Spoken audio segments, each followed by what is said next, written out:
Okay, I'm going to do this very quickly. Ik zal het heel snel doen. That's it. I always wanted to do that.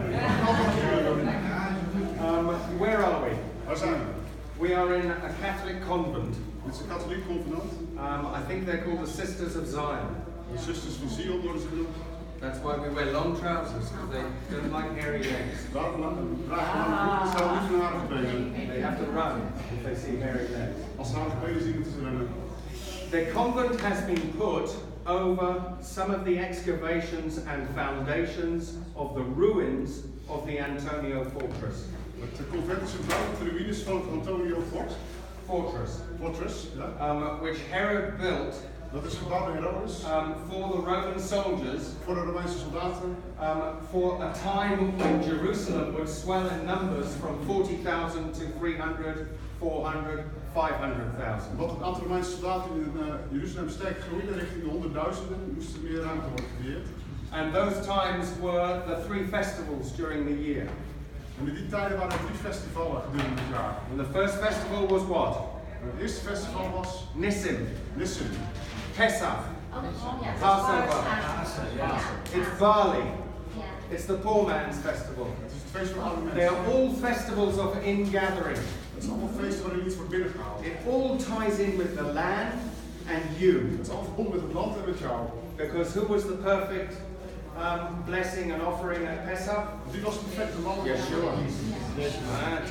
Everything fits. Everything goes back to Jesus and you. And then 49 days later, En op 49 dagen you later, think about it, that's 7 times 7. dat is 7 keer 7. Very important number. Heel belangrijk. Just before the year of Jubilee. Net voor het jaar van jubileum. But we have Shavuot, We hebben Shavuot. which is the wheat harvest. Dat is de oogsten van de gerst. Wheat needs 30 days of full sunshine to make the kernels swell. We hebben 30 dagen de zon nodig om de graankorrels te krijgen. And this is a very joyful harvest. En dat is altijd een hele plezierige oogst. It's also the giving at Pentecost. Het is ook Pentecost. gerelateerd aan Pinksteren. But it's all to do with ingathering. Het heeft ook weer te maken met inzamelen. It's all to do with thank you, Lord, for the crops, for the land. And here's the bread of life. Het heeft allemaal te maken met dank voor de Heer, dank voor de oogst van het land, want Hij is het brood van het leven. And then we go through to the final harvest, En dan komen we bij het laatste feest, de laatste oogst. which is in 1 week. En die duurt 1 week. And everybody in the Jewish world is trying to cleanse their hearts and their minds. Iedereen in de Joodse wereld probeert zich te reinigen. But I saw some of the texts that my driver got yesterday. Ik heb wat teksten gezien die And they're not doing it. Maar dat heb je niet. Absolutely. Mamma mia. But this is what it's all about. This is the final harvest. Maar hier gaat het om, dit is de laatste This is oogst. when we get the best fruits. Hier krijg je de beste vrucht. So we get the pomegranates. Pomegranates. Yeah, we call the pomegranate the royal fruit because you have the fruit here, and at the top you have 6 like this. You press them down, and you have a Star of David. It's amazing. Als je best hebt, als het ware een kroon met 6 punten. But we also believe that this will probably be the time when the Lord returns. Wij geloven ook dat het tijd zal zijn dat de Heer terugkomt. So is it this year? Is het dit jaar?